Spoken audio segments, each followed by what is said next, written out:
Well, hey there, good afternoon, and welcome to Prog Monster, a site that's dedicated to progressive rock, hard rock, heavy metal, and other forms of rock music, and some unrock music lately. Anyways, we're here on Monday night to do a look back at a classic album. So this is going to be the first of 4 straight albums, or 4 parts if you prefer, where I'm going to be doing progressive albums, progressive rock album. So it's the month of April, which is the month of my birth.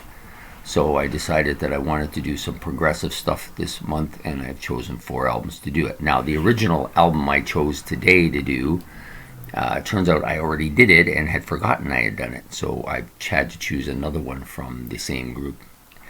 I chose this album because it's the one that I haven't done.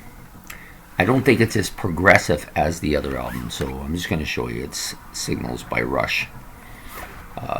Still a pretty good album. So enough progressive rock on here that I would say it's a progressive album, although it is often linked as synth rock, and there's even a little bit of a new wave, they say, to it, but it's not a lot if there is.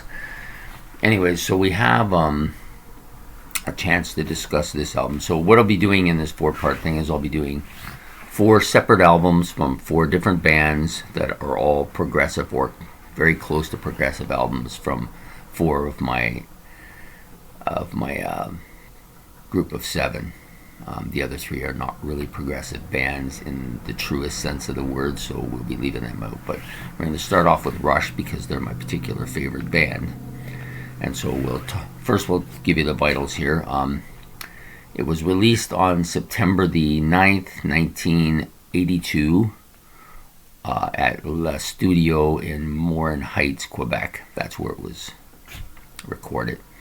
The length is actually fairly long for an album of that time period, 43 minutes, I think 43:12. Of course, it's on Anthem Records, as you see.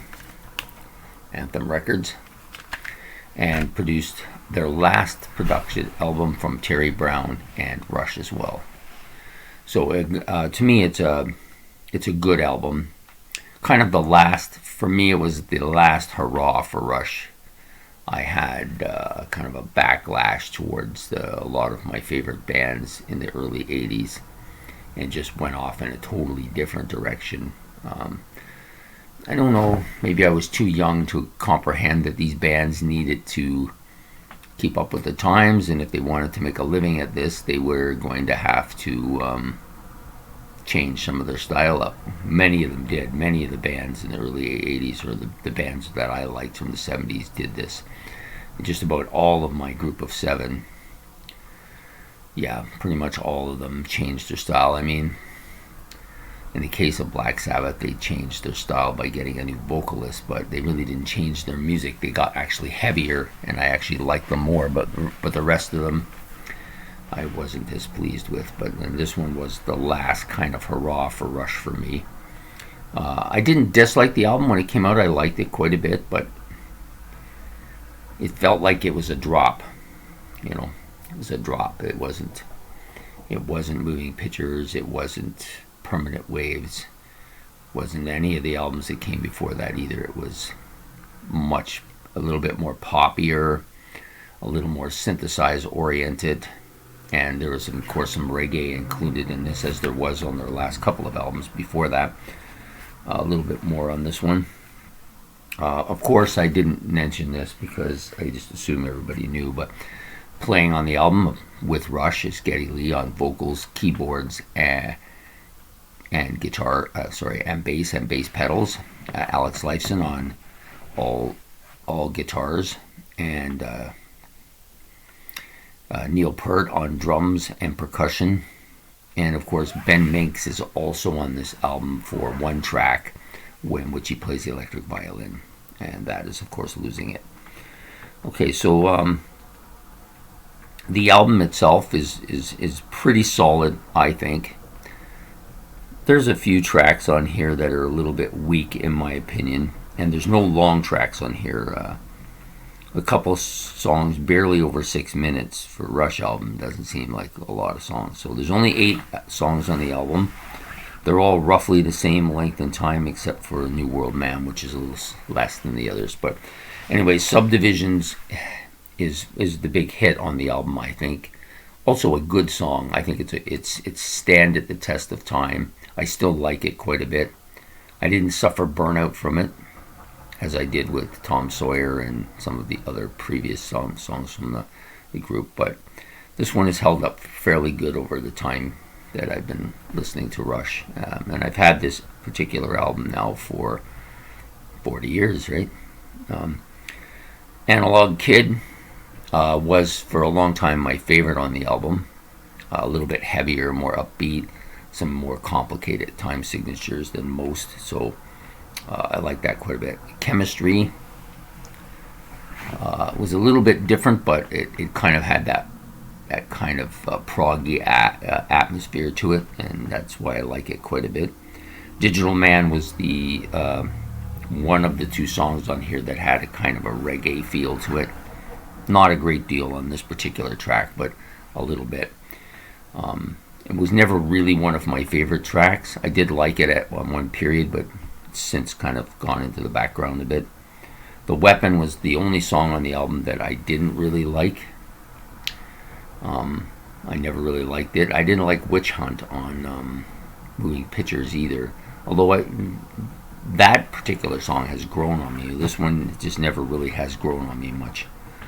New World Man, I went through my period where I kind of liked it a lot. But it's had very little, if any, staying power, which is mirrored pretty much by the entire album. Losing It is a good, really solid song. This is the one with the electric violin. I really think that it's a good song. They played it recently, or the last time they were on tour, they played it live for the first time because you need to have a violinist for that. And they actually used Ben Minks. He came and played for them on a couple of occasions. And then the last track, Countdown. It's a good track. It's pretty solid. I've never had any kind of feeling about it one way or the other. I know the song.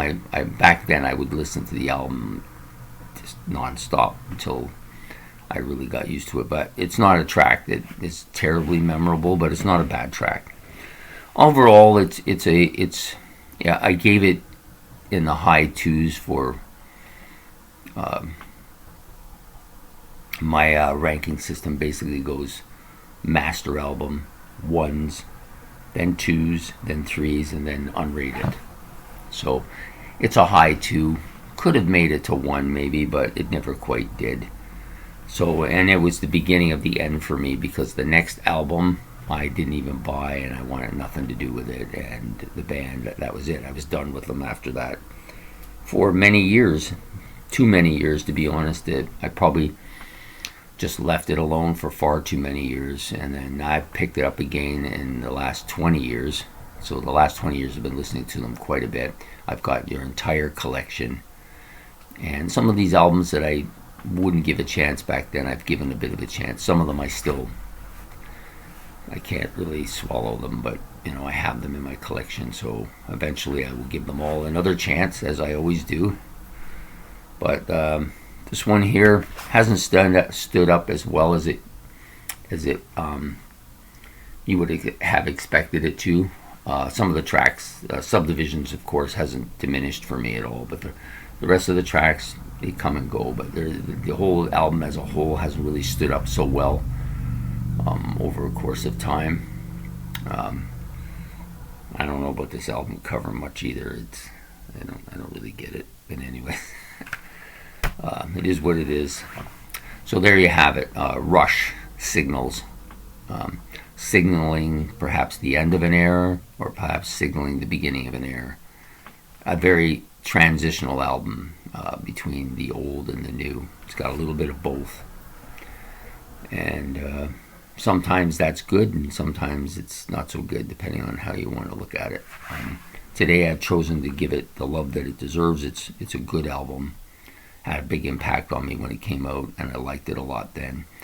Like I said, it hasn't aged as well as I would have hoped, but Still not a bad album. Anyways, so that's the first. This is the first episode of the four-parter, I guess. Next week we'll be doing a look back at a classic album from Yes, my second favorite band, and the one I've chosen to do is one that's kind of in the same boat as this one. It's kind of a transitionary album in many ways. And it also has its negative detractors because of the conflict within the band at the time. But I think it's a strong album and has produced a lot of my favorite of their songs. And I kind of break them into two on this album. The early stuff that I really liked a lot, and then the stuff that grew on me. And the stuff that's grown on me is continued to grow on me, and I like it quite a bit.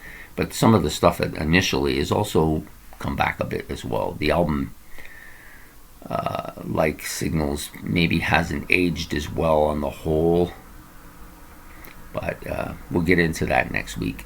So that'll be, you might look back for next Monday, and that'll be Yes's Tornado.